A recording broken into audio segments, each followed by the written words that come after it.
Sejam bem-vindos ao professor Marcelo Moraes. Eu gostaria de fazer uma explicação nessa videoaula a respeito da diferença entre o técnico em eletrônica e o técnico de manutenção de computadores.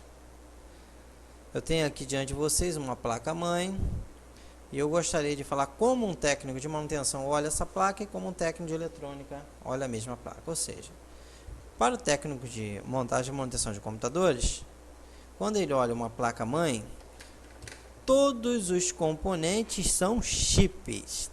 Tudo é chip, que maravilha, não é isso? Então, o que é isso aqui? É um chip. O que é isso? Um chip. O que é isso? Um chip. Tudo é chip. Ele não sabe diferenciar um capacitor de um circuito integrado, de um regulador de tensão. Então, simplesmente, quando dá um defeito numa placa-mãe, ele pega a placa-mãe inteira e descarta, certo? Substitui por uma nova. E como que o técnico em eletrônica ele olha uma placa-mãe? Vamos dar um exemplo aqui, bem claro, de manutenção de placa-mãe, onde eu tenho 3 reguladores de tensão, certo? Aqui, 3 reguladores de tensão. Função é regular a tensão, o nome próprio está dizendo. Então eu tenho aqui no pino 1 a entrada e no pino 3 saída. Se entra 20 volts e o regulador de 12 volts, a tensão que tem que sair, 12 volts. Entra 50, tem que sair 12. Entra 30, tem que sair 12. Se o regulador for de 5 volts, entra uma tensão e tem que sair regulado 5 volts. Se entra uma determinada tensão e não sai a tensão regulada, significa que o componente está com defeito. Então você deve substituí-lo. O custo do serviço, do material, R$ 3,80. O regulador de tensão, R$ 3,80. Substituiu, a placa-mãe volta a funcionar normalmente, certo?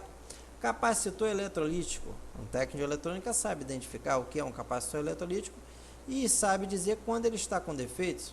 Simplesmente observando, você pode ver que muitas das vezes ele rompe, ele explode, não é isso? Então, substituindo um capacitor eletrolítico de 80 centavos, você pode fazer uma placa-mãe voltar a funcionar. Outro componente aqui interessante é a bateria, a CR2032,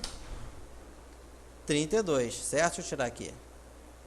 Pronto, tá aqui, é uma bateria. Então, o técnico de eletrônica sabe que é uma bateria. O técnico de manutenção, ele acha que é uma pastilha para garganta, certo? Então, você substituindo essa bateria, muitas das vezes, você consegue resolver um defeito em uma placa-mãe. Então, o técnico de eletrônica, ele olha e identifica cada componente, e o técnico de manutenção de computador, para ele, tudo é chip. Grande abraço do professor Marcelo Moraes.